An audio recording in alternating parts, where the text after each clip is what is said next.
Good afternoon and welcome back to Q News. My name is Michael James and I am here with another very special guest today.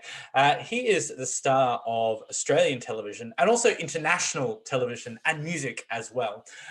We have fallen in love with him over and over again. He has one of Australia's most unique voices and styles, and he is getting ready for a very unique competition that I know he is very, very excited about. My special guest today is the one and only Mr. Sheldon Riley. Good morning, Sheldon. Good morning. Oh, that was so sweet. Thank you, Michael. How are you? Oh, my pleasure. I'm very, very good. All the better for speaking with you. How are you? You have been living through lockdowns and all of these things, as well as trying to make waves in the music industry lately. Yeah, I'm good. Every artist is struggling at the moment, and but we're doing it and we're pushing through because we love it. So, yeah, we're doing well. We're doing well. Well, there is definitely a very good opportunity that's coming your way, and we're going to touch on that very, very soon. But Sheldon, I want to have a chat first about sort of where you've come from to where you are now. You were a Gold Coast boy originally with a very unique style and an amazing voice before we saw you on our TV screens. What was it like when you were trying to kickstart in the music industry back then and try and get your look and your sound heard before you took that step into TV? Yeah, definitely. I've lived almost everywhere, but the actual the actual kick into music was really the only stable thing in terms of just placement. I've always found that music was the one strong, solid thing for me, and then the fashion kind of intertwined slowly. My whole entire music trajectory has been broadcasted on TV. I came out on X Factor.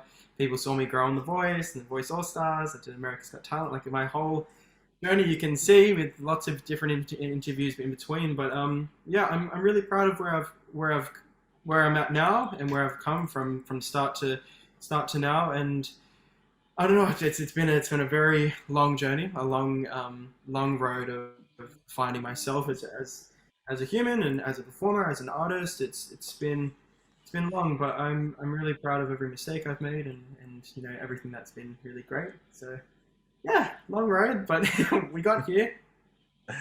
Yeah, we've loved watching you on that journey, on that very long road as well. What was, I suppose, there was a really distinct difference between the Sheldon we first saw on X Factor, and then that evolution as you grew into yourself in The Voice and beyond. What was the difference, I suppose, in going from the one show into the next one, and I suppose putting your artistic foot down and being able to, like, this is me, take it or leave it. Yeah.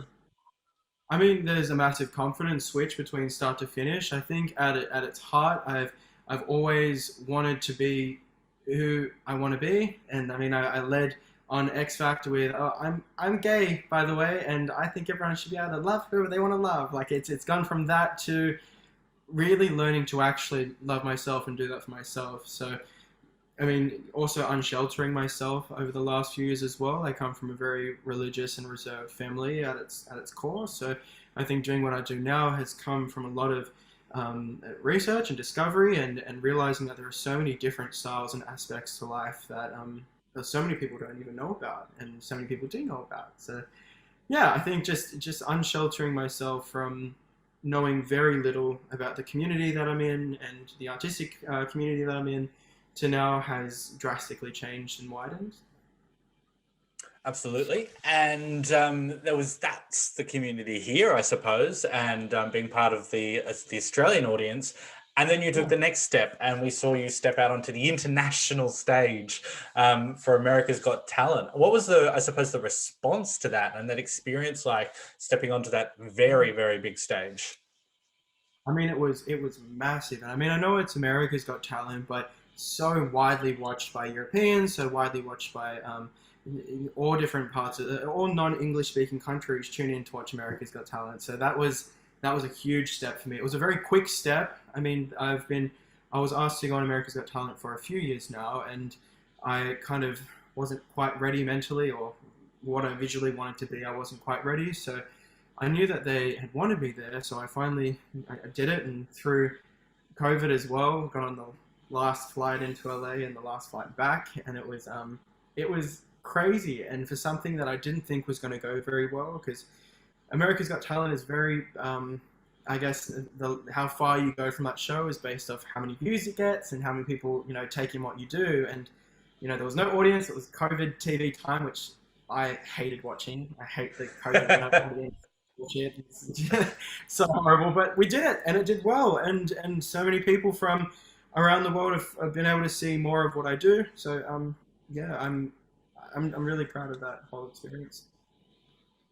Well, you're right, it was definitely a very interesting experience. I mean, watching you stand alone in, I think it was Luna Park, singing to no one must have been surreal. I mean, that was full on. I mean, I guess that also shows just the budget that America's Got Talent has to lock down all of Luna Park to film that performance. That blew my mind. But yeah, I think Australia's. I'm so proud of what I did on The Voice. The props they had and the staging I had, I'm so extremely grateful for. And for so many people that hated their reality TV experience, I really found myself on it, and I'm so grateful from for what they were able to create and what version of myself they put out into the world. And I think it was just heightened even more when I did America's Got Talent. So it was very exciting. Now, you would think that after 4 runs at competing on TV, you might be done. However, you've decided to step up to the plate, and you have a very, very big opportunity ahead of you where you're going to be competing in Eurovision Australia Decides coming up in just over a month. Now, I know that is something that you would absolutely be wetting your pants about. How are you feeling about the opportunity? I mean, everything from the very start of X Factor to now has been Eurovision very boldly plastered in the back of my mind from the start. So I know it's also not. I know it's another competition, but it is so much. It's so much more than that. It's not reality pushed, and it's not about how well you interview. It's about performance, and it's about originality and the song. So. Yeah, I'm ecstatic. It's been my biggest dream since forever, and that I'm about to take step one. So I'm very excited, very very, very excited. We're excited to see if there's anybody that I could have thought of that is more Eurovision. I don't know who than you. So it's the perfect stage for you, and you are going to be debuting your song "Not the Same" on the competition. So tell me a little bit about it. We haven't got to hear it yet. What is Not the Same about?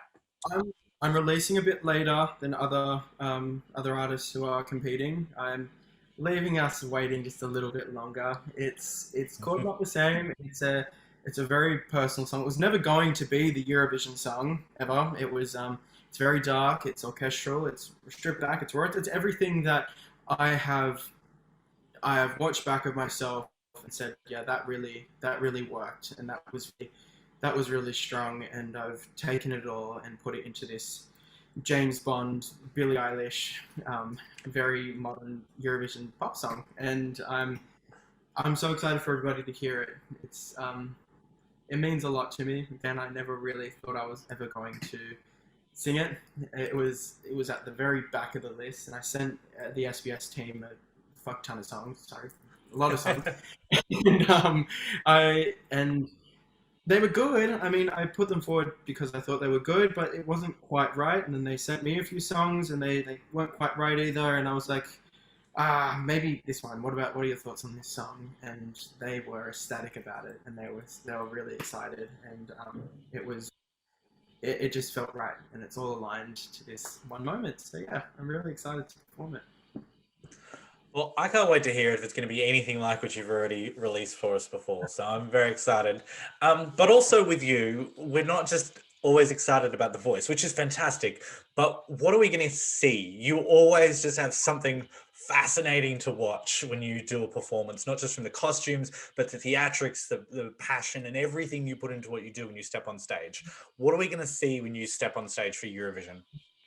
Yeah, I'm so excited about it. I mean, it's not. I think for a lot of people, Eurovision is, and understandably, Eurovision is something where if you're going to participate or put yourself forward, you start to think about how you make your brand Eurovision and how you make it that. And I think for me, I've kind of always set every performance I've ever done out with the intention of it's going to be a Eurovision performance, whether it's at a real Aussie festival or if it's in the back room of a pub, it will be Eurovision. So I guess you could say I've been prepping for this for a very, very, very long time, and I I can't give too much away, but it's very dark. It's very cinematic. Um, it kind of gives a bit of a post-apocalyptic kind of vibe. It's the outfit. I've collaborated. I did sketches and sent them to a designer, Anthony Capin from Mattel, and he's designed my outfit and created it. It is by far one of the most beautiful pieces of fashion I've ever seen in my life, and I'm so excited to wear it. I've got a mask by Emmanuel. Everything is so well thought out. But I mean, I've been planning this since I was like 7, so it's gonna be crazy.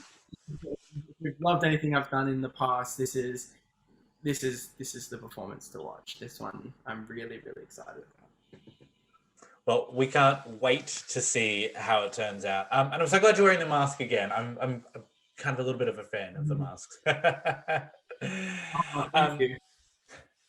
Now, do you have a release date for the song that we're going to get to hear it before, or we're just going to have to sit back and wait? No, there is a release date. It's I don't think I can tell you the release date yet, but it will be out before I perform it. It will be out at least a good 10 days before I perform it. I think I can say that. But you'll have time to sit with it. The song has a very weird surprise in the middle of it, which makes it, which kind of twines together the sound of Sheldon Riley and the aesthetic, and it just kind of all comes together and makes sense. So I think I'm holding out people hearing the song, like the recorded version of it, for just a little bit longer, because it's really exciting. I get excited every time I hear it, and I go, this is going to be so mind-fuckering when people finally hear it and then have to wait to see me perform it to understand why it sounds the way it does. Oh, beautiful. Well, I'm even more excited now, so thank you for that. Now, irrespective of the outcome of Eurovision, because there is 10 of you, I can't remember, competing for the one spot, irrespective of the outcome, what is next on the cards for you? Have you got an album in the works? Where can we see more of you after Eurovision Australia decides? I mean, I'm manifesting big time that I'm gonna win it, but if regardless of the outcome, I've got a lot of music coming, music that I'm really excited for people to hear. I am trying to, my team and I are trying to pull together a very Sheldon aesthetic tour after Eurovision. COVID, I feel like all these artists being like, I've got a tour, it feels a little bit like, and you're promising that, like how COVID's been a dick, but we're making it happen, and we've got lots of things ready so that when the time's right, it will be a push. I've got merchandise coming too, these glasses and mini masks that I make, and shirts and hoodies and all that kind of stuff. So I'm finally broadening the Sheldon Riley franchise, I guess. So there's lots to come post Eurovision. Oh, beautiful. We can't just wait to see more of it and buy some of the merch too. I want a pair of those glasses.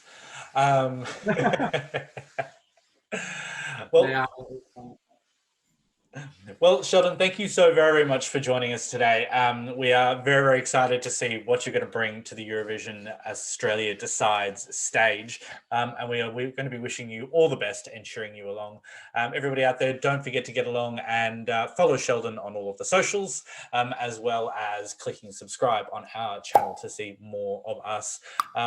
Thank you very, very much for joining us today, Sheldon. Thank you so much for having me. It's an honor. I really appreciate it. It has been an honor for us. And as always, I'm Michael James for Q News, and stay tuned for more fantastic interviews with amazing people from Australia and around the world. I will see you next time.